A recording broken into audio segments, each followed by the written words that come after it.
আজকের দিনটি আমাদের কাছে উপহার। আজকে সকালে বেরিয়ে আমরা প্রথম যাব পেরিয়ার ন্যাশনাল পার্কে। সেখানে হবে থ্রিলিং জঙ্গল বোট সাফারি। তারপর পৌঁছে যাব কেরলের সর্বোচ্চ পাহাড় মুন্নারে। সমুদ্র থেকে জঙ্গল থেকে পাহাড়। আজকের পর্বে একসঙ্গে জল, জঙ্গল, পাহাড় সবই থাকবে আপনাদের জন্য। তাহলে চলুন আজকের এই অনবদ্য যাত্রা শুরু করা যাক। গুড মর্নিং সবাইকে। Good morning from Kovalam. আজ আমাদের যাত্রা শুরু হচ্ছে। এখন সময় হলো সকাল 7টা। আজকে আপনাদের জন্য থাকবে পেরিয়ার ন্যাশনাল পার্কের যাবতীয় তথ্য, কিভাবে টিকিট কাটবেন, অনলাইন টিকিট কাটতে পারবেন কিনা, অফলাইনে টিকিট পাওয়া যায় কিনা। তারপর পেরিয়ার থেকে আমরা যাচ্ছি পাহাড়ে। আলটিমেট সকাল 7:30টার সময় বেরিয়ে পড়লাম। গাড়ি স্টার্ট দিয়ে চাটা খেয়ে নিলাম। রাস্তায় যেতে হবে এখনও 221 কিলোমিটার, প্রায় 6 ঘন্টা সময় লাগবে। 1:45-এ আমাদের বোট সাফারি বুক করা আছে। এখন জানি না কখন গিয়ে পৌঁছাতে পারবো, কারণ গুগল দেখাচ্ছে 1:20-তে গিয়ে পৌঁছাবে। চলুন আজকে একটু টেনে চালাতে হবে। হোটেল থেকে বেরোনোর পর কিলোমিটার 2-2.5 আসার পরেই আমরা NH66 ধরে নিলাম। NH66 ভালো রাস্তা, 4 লেন বেশিরভাগ অংশটাই, এবং মাঝখানে ডিভাইডার আছে, ছোট ডিভাইডার কিন্তু ডিভাইডার আছে, এবং কিছু জায়গায় গাছ লাগানো আছে লাইট ব্যারিয়ার হিসাবে। এই রাস্তায় স্পিড লিমিট শহরের বুকে 50 কিলোমিটার পার আওয়ার, এবং যখন শহর থাকবে না এমনি রাস্তাটা পেরোবে তখন speed limit 80 kilometre per hour. তবে এই রাস্তায় কোনো স্পিড সেন্সিং ক্যামেরা আমার এখনও অবধি চোখে পড়েনি। আশা করি কোথাও স্পিড সেন্সিং ক্যামেরা নেইও। শহর বা গ্রামের বুকগুলোতে একটু লোকাল গাড়ির উৎপাত থাকে। এই রাস্তাটা ধরে সোজা গেলে কিন্তু মুম্বাই চলে যাওয়া যায়। তারপরে আরও হাইওয়ে চেঞ্জ করতে হবে। আমাদের আজকের যাত্রার প্রথম টোল NH66-এর উপর পেরিয়ে যাই। এটাও ন্যাশনাল হাইওয়ে অথরিটির মধ্যেই পড়ে, ফলে ফাস্ট্যাগ অ্যানুয়াল পাস এখানেও বৈধ। এই আমরা NH66 ছেড়ে দিলাম। ছেড়ে দিয়ে এই বাঁ দিকের রাস্তাটা ধরে নিলাম। এটা কাজাকোট্টাম কিলমান্নুর রোড। এটা কিন্তু স্টেট হাইওয়ে। এখন অবধি আমরা এলাম 27 কিলোমিটার। NH66-এর উপর একটা ইউটার্ন নিয়ে উল্টো দিকে এসে এই রাস্তা ধরতে হয়।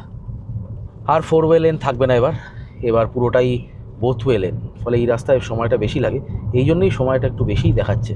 By hook and by crook আমাদের 1টার মধ্যে পৌঁছাতেই হবে, না হলে 1:45-এর সাফারি আমরা ধরতে পারবো না। চলুন দেখি কতটা তাড়াতাড়ি পৌঁছানো যায়। রাস্তার কন্ডিশনগুলো কিন্তু সাউথ ইন্ডিয়ায় বেশ যথেষ্ট ভালো, খানাখন্দ বিরাট কিছু নেই, রাস্তা বেশ স্মুথই যাচ্ছে। পথে প্রচুর ছোটোখাটো রেস্টুরেন্ট পড়বে, বেকারি পড়বে, তো সেরকম যেরকম আপনাদের ইচ্ছে সেরকম খাওয়া দাওয়া করতে পারেন। বেকারি থেকে কেক পেস্ট্রিও খেতে পারেন। আমরা যেমন এই পাশেই পেলাম পরোটা দিয়েছে, লাচ্চা পরোটা, তার সাথে হচ্ছে এই চানা আর একটা করে অমলেট, এটা মনে হয় ডবল ডিমের অমলেট। তো এই মোটামুটি খেয়ে নিই। আজকে ব্যাপারটা একটু তাড়াতাড়ি করতে হবে, এটাই খুব চাপ। 1টার মধ্যে অ্যাটলিস্ট পৌঁছাতে হবে পেরিয়ার ন্যাশনাল পার্ক। তো চলুন ঝটপট খেয়ে নিয়ে পটপট বেরিয়ে পড়ি। সমুদ্রের নীল ছেড়ে আজ আমরা চলেছি সবুজের গভীরে। গন্তব্য পেরিয়ার ন্যাশনাল পার্ক। ত্রিবান্দ্রম থেকে মোট দূরত্ব প্রায় 220 থেকে 230 কিলোমিটার। সময় লাগবে 7 ঘন্টা ব্রেক সহ। এবার একটু রুট ওভারভিউটা দিয়ে দিই। প্রথম ত্রিবান্দ্রম, তারপরে কোট্টারাক্কা, তারপরে পাথানামথিট্টা, সেখান থেকে কোট্টায়াম, তারপর কুমিলি, তার ওপর পেরিয়ার থেকাডি। বেশিরভাগ রাস্তাই ভালো, শেষ অংশ পাহাড়ি ও জঙ্গলে ঘেরা। এই আমরা চলে আসলাম কোট্টারাক্কু। এখনও অবধি আমরা টোটাল পেরোলাম 86 কিলোমিটার পথ। এখন সময় হলো 9:30। তার মানে আমরা আমাদের ড্রাইভের প্রায় 2 ঘন্টা কমপ্লিট করলাম। এটাও স্টেট হাইওয়ে 1-এর উপরেই আছে। স্টেট হাইওয়ে 1টা কিন্তু বোথ লেন এবং রাস্তাটা তুলনামূলক সরু। আসলে ওভারঅল রাস্তাটাই একদম পুরো শহরের গ্রামের ভিতর দিয়ে আসছে, ফলে রাস্তায় বেশ ট্রাফিক, ফলে গাড়ি টানাই যাচ্ছে না। তাতেও অনেকটাই ম্যানেজ করে আনতে চেষ্টা করছি। এখানে টোটাল তেল ধরলো 2959 টাকা 94 পয়সার, 106 টাকা 78 পয়সা হচ্ছে লিটার কেরালায়, আর টোটাল কোয়ান্টিটি হচ্ছে 27.72 লিটার। এতে ট্যাঙ্কটা ফুল হয়ে গেল। চলুন পেরিয়ার করে মুন্নার আরামসে পৌঁছে যাব, তারপরেও থাকবে তেল। এবার রোড ডিস্টেন্স ব্রেকআপটা জেনে নেওয়া যাক। প্রথম ত্রিবান্দ্রম থেকে কোট্টারাক্কা NH66 প্লাস SH1, সম্পূর্ণ দৈর্ঘ্য 86 কিলোমিটার। সময় লাগে 2 ঘন্টা থেকে 2.5 ঘন্টা। শহর ছাড়া ট্রাফিক একটু বেশি, রাস্তা মসৃণ, নারকেল গাছ, ছোট শহর, লোকাল বাজার, দেখতে পাবেন এখানে। এখানে কেরালার সকাল মানেই সবুজ আর শান্তি। দ্বিতীয়, কোট্টারাক্কা থেকে পাথানামথিট্টা স্টেট হাইওয়ে 1-এর উপর দিয়ে যেতে হয়। দূরত্ব 30 কিলোমিটার, সময় লাগে 1 ঘন্টার ধারে পাশে। রাস্তা তুলনামূলক কনজেস্টেড, পুরো গ্রাম্য কেরালা ফিল। ছোট নদী দেখতে পাবেন সাইডে, ধান ক্ষেত, চার্চ মন্দির, ড্রাইভিং খুব রিল্যাক্সড। তৃতীয়, পাথানামথিট্টা থেকে কোট্টায়াম স্টেট হাইওয়ে ও লোকাল হাইওয়েও পড়বে এই রাস্তায়। দূরত্ব 60 কিলোমিটার, সময় লাগে 2 ঘন্টার ধারে পাশে। রাবার প্ল্যান্টেশন শুরু হয় এখান থেকেই। ধীরে ধীরে পাহাড়ি ফিল, চা দোকান, লোকাল খাবারের ভালো অপশান পাওয়া যায় এখানে। এখানে ব্রেকফাস্ট ব্রেক নেওয়া বেস্ট। চতুর্থ, কোট্টায়াম থেকে কুমিলি মানে থেকাডি গেট NH 183 দিয়ে যেতে হয় এই রাস্তায়। ডিস্টেন্স 50 কিলোমিটার, সময় লাগে 1.5 ঘন্টা থেকে 2 ঘন্টা। এই অংশটাই সবচেয়ে সুন্দর। হেয়ারপিন বেন্ড পাবেন, ঘন জঙ্গল পাওয়া যায়, চা ও মশলার বাগান দেখা যায়, হালকা কুয়াশা।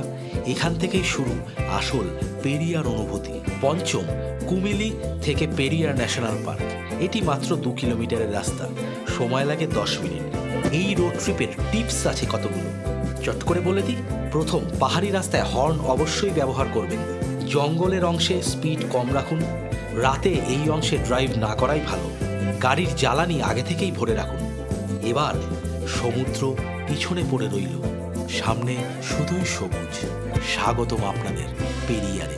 এই রাস্তায় এতদিন পরে সাউথ ইন্ডিয়ায় দেখা গেল পুলিশ স্পিড সেন্সিং ক্যামেরা নিয়ে দাঁড়িয়ে আছে। সেই চেন্নাই ঢোকার আগে একবার দেখেছিলাম, আর এখন একবার দেখলাম পাহাড়ি রাস্তায় পুলিশ স্পিড সেন্সিং ক্যামেরা লাগিয়ে গাড়ির মধ্যে চুপটি করে বসে আছে। তো এখানে তো আমাদের গতিবেগ নর্মাল 40-এর নিচেই ছিল, কারণ সামনে গাড়ির একটা দঙ্গল ছিল। যে কারটা দেখালাম সেই কার থেকে আপনারা সুন্দর সোজা চলে আসলেন, এসে এই বোর্ডটা যেখানে দেখতে পাচ্ছেন বোর্ডটা, সেই বোর্ডটার সামনে থেকে ডান দিকে ঘুরে যাবেন। ডান দিকে ঘুরে এই যে দেখছেন এখানে গভর্নমেন্টের পার্কিং আছে। তো এইখানে এই পার্কিংটায় পার্কিং করে দিতে হবে। পার্কিং ফি কত লাগলো জানাচ্ছি। এবারে সজাগ হয়ে বসুন 6 ইঞ্চি স্ক্রিনটাকে নিয়ে। এবার আসতে চলেছে বেশ তথ্যবহুল এবং বেশ জমাটি পেরিয়ার ন্যাশনাল পার্ক ভ্রমণের গল্প। এই চলে এলাম আমাদের থেকাডিতে পেরিয়ার ন্যাশনাল পার্কে। পেরিয়ার ন্যাশনাল পার্ক সমস্ত ডিটেলস দিচ্ছে একে একে। এখান থেকে ওদের বাস ছাড়ে, সেই বাসের টিকিটও টিকিটের মধ্যে ধরা আছে। তাই আপনারা অনলাইনে টিকিট কাটবেন। কোন সাইট থেকে টিকিট কাটবেন এবার স্ক্রিন রেকর্ডিংটা দেখে নিন। প্রথমেই গুগল ক্রোম ব্রাউজার খুলুন মোবাইল বা কম্পিউটারে। খোলার পরে সার্চ করুন Periyar tiger reserve .org। Periyar national park booking বলেও সার্চ করতে পারেন। যেই ওয়েবসাইটটা দেখালাম সেই ওয়েবসাইটে ঢুকুন। ঢোকার পরে মোবাইল নাম্বার দিয়ে রেজিস্টার করুন। রেজিস্টার করে নিয়ে তারপরে লগ ইন করুন। লগ ইন করার পর সিলেক্ট অ্যাক্টিভিটি সিলেক্ট করুন। বিভিন্ন ধরনের অ্যাক্টিভিটি পাবেন, তার মধ্যে সিলেক্ট করে নিন বোটিং অপশান এবং আপনারা যেই ডেটে ওখানে পৌঁছাবেন এবং যেই টাইম স্লট যাবেন সেটা সিলেক্ট করুন। করলে কিন্তু আপনাদের দেখাবে XYZ টাইম স্লটে অ্যাভেলেবেল সিটগুলো। আপনাদের সুবিধা মতো সিলেক্ট করুন। কতজন ভারতীয় বা বিদেশি আছেন সেটা সিলেক্ট করে নিন। সিলেক্ট করে নিয়ে অ্যাড টু কার্ট করুন। অ্যাড টু কার্ট করলে অ্যাড টু কার্টে আপনাদের অ্যামাউন্টটা শো করবে। দুজনের জন্য টোটাল চার্জ হচ্ছে গিয়ে 660 টাকা, সব সমেত শাটেল বাস নিয়ে। তার মানে পার হেড চার্জ 330 টাকা। এবার প্রসিড করুন, টার্মস অ্যান্ড কন্ডিশন অ্যাকসেপ্ট করুন, মোবাইল নাম্বার দিন, দিয়ে পেমেন্ট করে দিন। দিলেই জেনারেট হয়ে যাবে আপনাদের পেরিয়ারের বোট সাফারির ছাড়পত্র। এখানে টয়লেটের ব্যবস্থা আছে, তবে ভিতরে কিন্তু প্লাস্টিকের বোতল অ্যালাউড না। অবশ্যই মেটাল বোতল ক্যারি করবেন। আমরা যেমন মেটাল বোতল ক্যারি করছি। ক্যামেরা ট্যামেরার জন্য আলাদা কোনো চার্জ নেই এখানে, সব কিছু টিকিটের মধ্যে ইনক্লুডেড। এই যে লাইনটা, এই লাইনে এসে দাঁড়াতে হয়। লাইনে দাঁড়ালে কিন্তু এখান থেকে এই যে বাসগুলো দেখছেন এই বাসগুলো ছাড়ে। আর অনলাইন টিকিট কাটা থাকলে কাউন্টারে দেখানোর আর কোনো প্রয়োজন নেই, মোবাইলে নিয়ে আসবেন। যদি চান প্রিন্ট আউটও আনতে পারেন, মোবাইলে আনলেও কিন্তু কাজ চলে।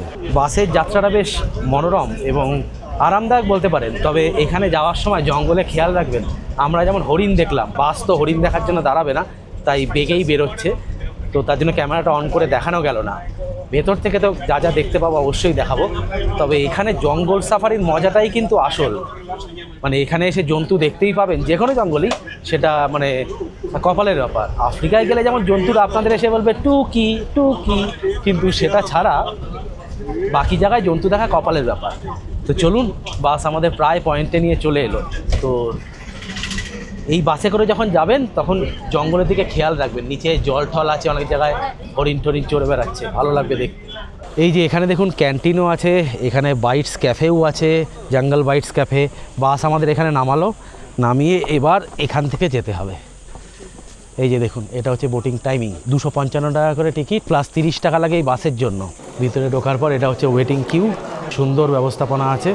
এই দেখুন এর ভিতরটা কি সুন্দর, কি কি আছে এখানে। কিন্তু একটা জঙ্গল ক্যাম্পও আছে, চাইলে সেটাও বুক করতে পারেন অনলাইন।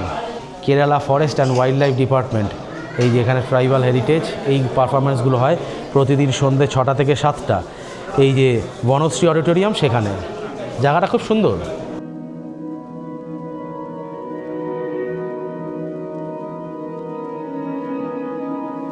এই যে পিছনে টিকিট চেক করে ঢোকানোর সময় ওখানে মোবাইলটা দেখাবেন, মানে টিকিটটা মোবাইলে, তো ওরা আপনাকে এরকম একটা কাগজে প্রিন্ট আউট দিয়ে দেবে সিট নাম্বার। আমাদের সিট নাম্বার 1 2 3 4। আমি অনেক দিন আগে যেদিন ওপেন হয়েছিল সেদিন কেটেছিলাম টিকিটটা, কারণ এই অভিজ্ঞতা মিস করতে চাই না। আর কেরালায় কেন ঢুকলাম তার কারণ হচ্ছে আমাদের হাতে আরও কিছু সময় বেঁচে ছিল, 2 সপ্তাহের ট্যুর এটা আমাদের। তাই তামিলনাড়ু তো শেষ হয়ে গেল, তাই ভাবলাম শুধু মন্দির দর্শন কেন করাবো আপনাদের, সাথে জঙ্গল দর্শন করাই, পাহাড় দর্শন করাই, সমুদ্র তো হলোই। তাহলে জঙ্গল পাহাড় সমুদ্র সবই হলো, সাথে মন্দির হচ্ছে উপরি পাওনা। ওখান থেকে বেশ কিছুটা রাস্তা হেঁটে আসতে হয়, হেঁটে এসে এই যে এই সুন্দর লাগবে। যদিও এখন দুপুর, শীতের শেষ সময়, বাইরের তাপমাত্রা এই মুহূর্তে 28 ডিগ্রি সেন্টিগ্রেড, তার জন্য রোদে হাঁটতে একটু গরম লাগে, কিন্তু অসুবিধা নেই, বোটে বসে যাবেন, সুন্দর শেডেড বোট, দারুণ অভিজ্ঞতা হবে। প্রতিটা বোটের কিন্তু এক একটা নাম আছে। আমাদের বোট যেমন বনজ্যোৎস্না, ওরা কিন্তু স্ট্যাম্প করে পুরো লিখে দেবে, সেই বোটেই যাবেন, সেই সিট নাম্বারেই বসবেন। আরও অনেকবার জঙ্গল সাফারি করেছি, তবে এরকম বোটে কখনো করিনি।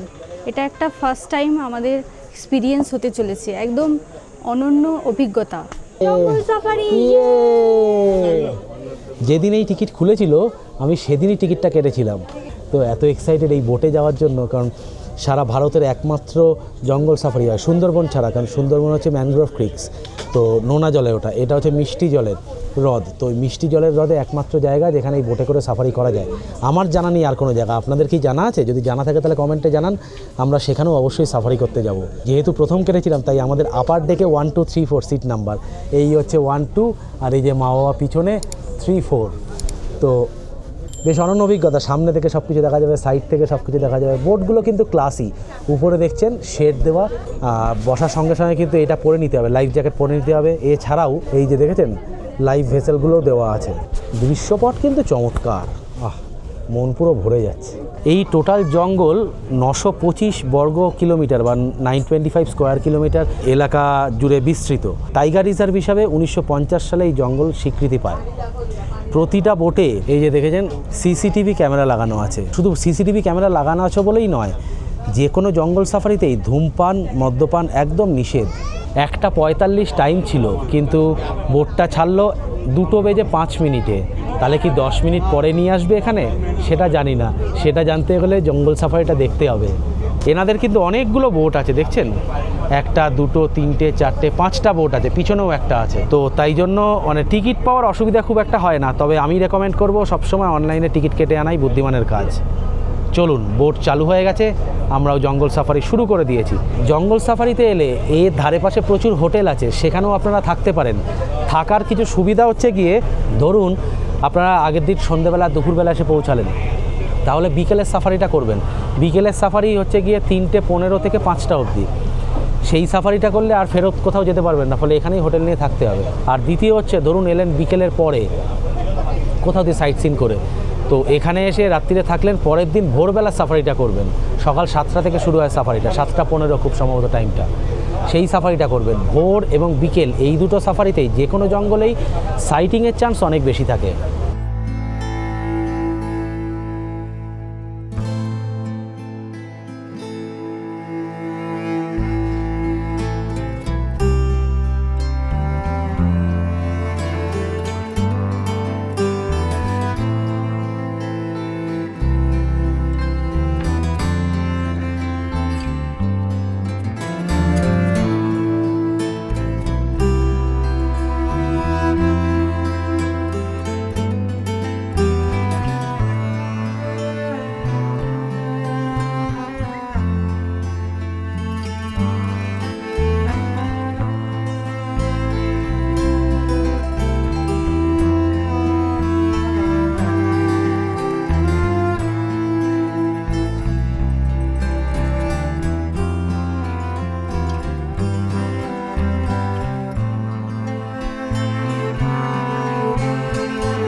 হাতি দেখালাম, হরিণ দেখালাম, এতগুলো পাখি, হর্নবিল দেখালাম, মানে কপাল আজকে সেই যাচ্ছে।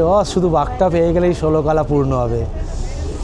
মানে দারুণ অভিজ্ঞতা, দারুণ অভিজ্ঞতা। এই জন্যই পেরিয়ারটা বুক করা। ভিতরকণিকাতে গেলেও কিন্তু আপনারা এই বোটে করে জঙ্গল সাফারির অভিজ্ঞতা পাবেন। সেই ভিডিও আছে আমাদের চ্যানেলে, খুব বেশি পুরনো নয়। ওটাও ম্যানগ্রোভ ক্রিক, সেকেন্ড লার্জেস্ট ম্যানগ্রোভ ক্রিক। সুন্দরবনের ভিডিও আমাদের চ্যানেলে আছে।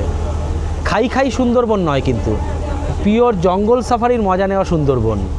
আর এইটা হচ্ছে আমাদের 3 নম্বর বোটে সাফারি, তবে এটা মিষ্টি জলের বোটে সাফারি। এই সাইডে দৃশ্যপট দেখুন, দৃশ্যপটও কিন্তু দারুণ। বিস্তৃত বনভূমি, সামনে বিস্তৃত তৃণভূমিও আছে, তার উপরে এরকম মিষ্টি জলের লেক, দূরে পাহাড়, আকাশটা একদম নীল হয়ে আছে, ঘন জঙ্গল, জঙ্গল বেশ কিছুটা সবুজ, মানে সব মিলিয়ে কিন্তু একটা মানে দারুণ মাদকতাময় পরিবেশ, মাদকতাময় পরিবেশ। এখানকার বোটগুলোও কিন্তু সাংঘাতিক, মানে এত আস্তে চলবে না, আপনি শব্দ পাবেন কিনা সন্দেহ আছে। জন্তু জানোয়াররা যদিও আমাদের থেকে বেশি শব্দ পায়, তারা তো পেয়েই যাবে, কিন্তু আপনি মানে খুব কম শব্দ পাবেন যখন বোটগুলো যায়। এখন জোরে চলছে বলে শব্দটা একটু বেশি করছে, কিন্তু জন্তু দেখলেও এত আস্তে করে দিচ্ছে যে কোনো শব্দ পাওয়া যায় না। দারুণ অভিজ্ঞতা, অবশ্যই করবেন পেরিয়ার ন্যাশনাল পার্ক। এত সুন্দর জঙ্গল সাফারি না, মানে কি বলবো, সত্যি আমরা জীবনে বহু জঙ্গল সাফারি করেছি, আমরা এই 2 মূর্তি। এত সুন্দর এই হাওয়াটা, এত নির্মল বাতাস, মানে বুক ভরে নিঃশ্বাস নিলেই বুঝতে পারবেন যে কতটা সূক্ষ্ম, কতটা শান্তি আছে এই বাতাসে। তার উপরে এত কিছু বাইসন, হরিণ, হাতি, হর্নবিল, আরও বিভিন্ন ধরনের পাখি, মানে মন পুরো একদম ভরে গেল বস, মন পুরো ভরে গেল। হ্যাঁ, বাঘ দেখলে তো সবার ভালো লাগতোই, কিন্তু বাঘটা যখন দেখা গেল না তাতে অসুবিধা কিছু নেই। জঙ্গলটাকে আমরা রন্ধ্রে রন্ধ্রে উপভোগ করলাম, এই বোট যাত্রাটাকে আমরা সুন্দর শিরায় মস্তিষ্কে ভরে নিয়ে এগিয়ে যাচ্ছি আজকের পরবর্তী গন্তব্য মুন্নারের পথে। দেখতে দেখতে চলে এলো আমাদের বোট। অনেকটা টাইম কিন্তু মেরে দিল এরা, মানে ধরুন 2:10 এখান থেকে ছেড়েছিল, এখন 3:10, তার মানে এই সব মতো 15 মিনিট মেরে দিল। কিছু করার নেই, কারণ কাউকে বলার কিছু নেই এখানে। আর গাইড এসে যে আপনাদের চিনিয়ে দেবে এইটা ওই জন্তু, ওটা ওই জন্তু, এই ব্যবস্থাপনাও কিন্তু এখানে নেই। গাইড আছে নিচে, সে তার মতো হয়তো বসে আছে, বা অন্য কোনো বিদেশিদের দেখে 2 পয়সা কামাই আছে না বিদেশিদের থেকে। সুন্দরবনে আরও বেশি, সর্বত্রই আছে, বিদেশি দেখলেই পয়সা নেওয়ার তালটা একটু বেশি হয়ে যায়, বেশি পয়সা পাওয়া যায়। তো যাই হোক, ঠিক আছে। তবে পেরিয়ার ন্যাশনাল পার্ক কিন্তু আমাদের দারুণ লাগলো। অবশ্যই যদি কোনোদিনও সম্ভব হয় কেরালা ট্যুর যদি করেন, পেরিয়ারটা অবশ্যই রাখবেন। চলুন তাহলে এবার নামি, এখান থেকে এবার লাঞ্চ করব, লাঞ্চ করে এখান থেকে চলে যাব মুন্নার। এই যে দেখেছেন সবাই ব্যাগ ঠ্যাগ নিয়ে উঠছে। ওই যে ভিতরে যেটা দেখালাম যে কটেজটা আছে বা যে টেন্টিং আছে, সেইখানে এরা গিয়ে থাকবে। এই বোটে করেই নিয়ে গিয়ে ওদের ওখানে ড্রপ করে দেবে। এই যে এই বোটগুলো দেখছেন, এই বোটগুলো আসে, এই বোটগুলো এদের নিয়ে গিয়ে ওখানে নিয়ে চলে যাবে। পেরিয়ারের যে সাইটটা আপনাদের দিলাম, সেই সাইটেই অনলাইনে এই ঘর বুক করতে পারবেন চাইলে। 3:25 বাজে, এবার ফেরার বাস ধরার লাইনে দাঁড়াই। ফেরার বাস ধরার লাইনটা কিন্তু হেভি লম্বা, সব লোক একসাথে ফিরছে তার জন্য। চলুন এবার পেটে ছুঁচো ইঁদুর বাদুর সব দৌড়চ্ছে। এই যে দেখছেন, এটা হচ্ছে কেটিডিসি, মানে কেরালা ট্যুরিজম ডেভেলপমেন্ট কর্পোরেশন, এর অরণ্য নিবাস, এটা বুক করতে পারেন। এটাই কেরালার যে সাইটগুলো আছে কেটিডিসির, সেখানে ঢুকে দেখবেন এই অরণ্য নিবাস বুক করতে পারেন, অথবা ভিতরে যে জায়গাটা দেখালাম ওটাও বুক করতে পারেন। লাঞ্চে আমাদের খুব খিদে পেয়েছিল, 4:30টার সময় চলে এলো এই রুটি, এদিক থেকে পনিরের তরকারি আর ডাল। এত খিদে পেয়েছিল যে খাওয়ার পরে মনে পড়লো আরে ভিডিওটা করতে হবে। এখান থেকে মুন্নারের দূরত্ব প্রায় 80 কিলোমিটার, আর সময় লাগবে 3 ঘন্টা। পেরিয়ার থেকে মুন্নার, জঙ্গল ছেড়ে চা বাগানের পথে। মোট দূরত্ব প্রায় 90 কিলোমিটার, সময় লাগে 3 ঘন্টার ধারে পাশে। এবার আসি পেরিয়ার থেকে মুন্নার যাওয়ার রাস্তার বিবরণ সম্বন্ধে। এই 90 কিলোমিটার রাস্তাকেও আমরা বেশ কয়েকটি ভাগে ভাগ করে আপনাদেরকে বলছি, ফলে আপনাদের বুঝতে সুবিধা হবে। প্রথম পেরিয়ার থেকে কুমিলি, কুমিলি থেকে উদুম্বাঞ্চলা থেকে পুপারা, সেখান থেকে দেবীকুলাম এবং সবশেষে মুন্নার। পেরিয়ার থেকে কুমিলির দূরত্ব মাত্র 4 কিলোমিটার, সময় লাগে 10 মিনিট মতো। জঙ্গলের ভিতর শান্ত রাস্তা, দিনের আলো ফুরোতে এখনো কিছুটা সময় বাকি। পাখির ডাক শোনা যায়, জঙ্গল ছাড়ার সময় মনটা একটু ভারী হয়ে তো ওঠে বটেই। দ্বিতীয়, কুমিলি থেকে উদুম্বাঞ্চলা স্টেট হাইওয়ে এবং NH 183 এর উপর দিয়ে পেরোতে হয়। টোটাল ডিস্টেন্স 45 কিলোমিটার, সময় লাগে 1.5 ঘন্টার ধারে পাশে। এখানে আপনারা চা, এলাচ, গোলমরিচ বাগান দেখতে পাবেন। ছোট পাহাড়ি গ্রাম, কার্ভি রাস্তা, মাঝে মধ্যে হেয়ার পিন, ড্রাইভিং খুবই আনন্দের। তৃতীয় উদুমপাঞ্চলা থেকে পুপারা, সম্পূর্ণটাই হিলি রোড, শুরু হয়ে গেল এখান থেকেই। দূরত্ব 20 কিলোমিটার, সময় লাগে 45 মিনিট।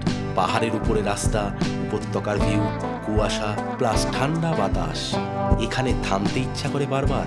চতুর্থ পুপারা থেকে দেবীকুলাম, এটাও মাউন্টেন রোড, 18 কিলোমিটার ডিস্টেন্স, সময় লাগে 40 মিনিটের ধারে পাশে। বিশাল চা বাগান দেখতে পাবেন, খোলা আকাশ সবুজ ঢেউয়ের মতো দেখাবে।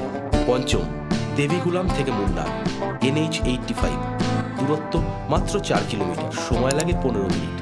টুরিস্টের ভিড় এখান থেকেই শুরু হয়ে যায়। ওভারঅল রোড কন্ডিশন বেশ ভালো। এবার বলি রাস্তায় কি কি দেখবেন। প্রথম টি এস্টেট, দ্বিতীয় স্পাইস প্ল্যান্টেশন, তৃতীয় ওয়াটার স্ট্রিমস মাঝে মধ্যে, চতুর্থ ভ্যালি ভিউ পয়েন্ট, পঞ্চম ফগি মাউন্টেন বেন্ডস। প্রত্যেকটা রোড ট্রিপের মতোই এই রোড ট্রিপেও ছোট্ট একটু টিপস আছে, সেটা বলে ফেলি ঝট করে। প্রথম, পাহাড়ি রাস্তায় লোয়ার গিয়ারে ড্রাইভ করাই ভালো, বিশেষত ডাউনওয়ার্ডের সময়। দ্বিতীয়, হর্ন ইউজ করুন হেয়ার পিন বেন্ডে। তৃতীয়, মনসুন যদি থাকে তাহলে মনসুনের রাস্তা কিন্তু স্লিপারি হয়, সেক্ষেত্রে সাবধান। চতুর্থ, রাতের ড্রাইভ অবশ্যই এড়িয়ে চলুন। তাহলে ওয়েলকাম টু মুন্নার। এখন সময় হলো 7:40। আজকের যাত্রার 315 কিলোমিটার আমরা সম্পন্ন করে ফেললাম। ঠিক সন্ধে 7:55 এসে পৌঁছালাম হোটেল এমিরাল্ড ইনে। এটা মুন্নারেই অবস্থিত। মুন্নারের একটা ওই প্রচুর কাঠ থাকে, সেই কাঠের মধ্যে ঢুকে হোটেলটা দেখাচ্ছি দেখুন। কন্ট্যাক্ট ডিটেলসও স্ক্রিনের নিচে দেওয়া থাকলো। এই হচ্ছে হোটেল এমিরাল্ড ইন। এর সামনে জায়গা আছে, সাইডে জায়গা আছে, এদের হোটেলে সিসিটিভি ক্যামেরা আছে। এই হচ্ছে হোটেলটা আউটলুক। হোটেলটা ছোট কিন্তু খুব ভালো হোটেল। এই হচ্ছে এদের রিসেপশন এরিয়া, বসার জায়গা আছে, ওপরে যাওয়ার জন্য সিঁড়ি আছে, এখান থেকে লিফটও আছে রিসেপশনে। এদের ডাইনিং স্পেসও আছে। যেহেতু অফ সিজন শুরু হয়ে গেছে তাই এদের কুক ছুটিতে আছে আপাতত, তাই আপাতত আমাদের একটু বাইরে গিয়ে খেতে হবে। এই ভাই এখানকার বাঙালি। তোর নাম কি রে? ছোটন। ও আমাদের মুর্শিদাবাদের ছেলে, বহরমপুর। তো ভালোই হলো, এখানে আমরা অনেক বাঙালি দেখতে পাচ্ছি। ব্যাপারটা হচ্ছে ভালো লাগলো হোটেলটাতে এসে, ওর সাথে আলাপ হয়েও ভালো লাগলো। লিফট দিয়েও নামা যায়। আমরা মানে এটা আন্ডারগ্রাউন্ড বলছে, কিন্তু আন্ডারগ্রাউন্ড না, এটা বেসিক্যালি রোড লেভেলের ঘরগুলো। এই ঘর থেকে রোড লেভেল, মানে পাহাড়ে যেরকম ধাপ ধাপ করে বাড়ি করা হয় বা হোটেল বানানো হয় সেরকম। এই হচ্ছে আমাদের রুম। চৈতালি চক্রবর্তী ঢুকে পড়লো। সুন্দর একটা ডবল বেড, পাশে বেড সাইড টেবিল আছে, এরকম একটা ওয়ার্ম আলো দেখতে পাবেন। এখানে একটা সুন্দর আয়না দেওয়া, এখানে টিভি, ক্যাবিনেট, চেয়ার টেবিল, একটা ছোট্ট আলমারি টাইপ। এটা হচ্ছে ওয়াশরুম, সুন্দর ওয়াশরুম, মিক্সার কল। এদের গ্যাসে জল গরম হয়, সেন্ট্রালাইজড। এটা হচ্ছে ওয়েস্টার্ন টয়লেট, এদিকে বেসিন, আয়না, জামা কাপড় ঝোলানোর জায়গা, এক্সস্ট ফ্যান সুন্দর। ওখানে 3টে ছবি দেওয়া আছে। আলোটা খুব ভালো। এখানে দেখুন ইলেকট্রিক কেটল দিয়েছে, চায়ের সরঞ্জাম দিয়েছে, গ্লাস দিয়েছে দুটো জলের বোতল সিল্ড, আর একটা এরকম কাঁচের বোতল রিউজেবল। হোটেলের ভাড়া তো বলতেই ভুলে গেলেন দাদা। ও হোটেল ভাড়া হচ্ছে 1600 টাকা পার রুম, 1600। এটা ডাবল বেড ডিলাক্স রুম। এর গ্রাউন্ডেও আছে, সেটা হচ্ছে গিয়ে নর্মাল স্ট্যান্ডার্ড রুম, সেটার ভাড়া 1300 টাকা চেয়েছে। 1000 থেকে 1100 টাকা নেগোশিয়েট করা যাবে। এটা চেয়েছিল 2000 টাকা, নেগোশিয়েট করে 1600 টাকা। রুমটা ভালো, তবে মুন্নারে এসে ওই যে চা বাগানের সামনে রুম, সেইগুলো হেভি কস্টলি বস। 1 লাখ অলরেডি আমাদের খরচা হয়ে গেছে, তো তাই জন্য ওই হোটেলগুলো আর গেলাম না। 3-3.5 টাকা, 4000 টাকা ভাড়া কথা হয়েছিল। আমি সকালের একটা ভিউ দিচ্ছি, একটু হালকা সবুজ আছে, এই সবই দেখা যাবে। এই জন্য কিন্তু এই রুমটার ভাড়া এত কম। এই দেখুন, এটা হচ্ছে রুমের বাইরের ভিউ। পাহাড় তো দেখতেই পাবেন যেহেতু পাহাড়ের উপর আছেন, তবে সেই বিখ্যাত ধাপে ধাপে চা বাগান সেটা কিন্তু নেই। আর এটা হচ্ছে এই সাইড থেকে রুম, পূর্ব দিক থেকে। এখানেও আপনারা বিরাট কিছু দেখতে পাবেন না, রাস্তাটা দেখা যাচ্ছে। তাহলে চলুন ডিনারটা সেরে নিই, ডিনারের জন্য বাইরে যেতে হবে। ডিনারে এই রেস্টুরেন্টটা থেকে নিয়ে নিলাম chicken chowmein with chilli chicken, এটা হাফ, এটার দাম 180 টাকা। চিকেন চাউমিনটার দাম 160 টাকা। তার সাথে বাবা নিল ঝরঝরে সাদা ভাত, এর সাথে ডাল, চৈতালি ভাত, আর ওদের জন্য চিকেন কষা। এই মোটামুটি সব মিলিয়ে 600-700 টাকার বিল হবে। ঘরের মাঠটা ধীরে ধীরে আরও ঘরের মাঠ হয়ে যাচ্ছে। ডিনার করে ঘুম লাগাবো, আগামী সপ্তাহে নিয়ে আসবো। মুন্নার সাইট সিনের ভিডিও। চোখ রাখতে ভুলবেন না কিন্তু, না দেখলে সম্পূর্ণ লস। ধন্ধে আছেন সাবস্ক্রাইব করব কি করব না? তাহলে আরও এক সপ্তাহ ধন্ধটাকে বাঁচিয়ে রাখুন। আগামী সোমবার মুন্নারের ভিডিও দেখে তারপর ডিসাইড করবেন সাবস্ক্রাইব করা যায় কি যায় না। তাহলে আজকের জন্য নমস্কার।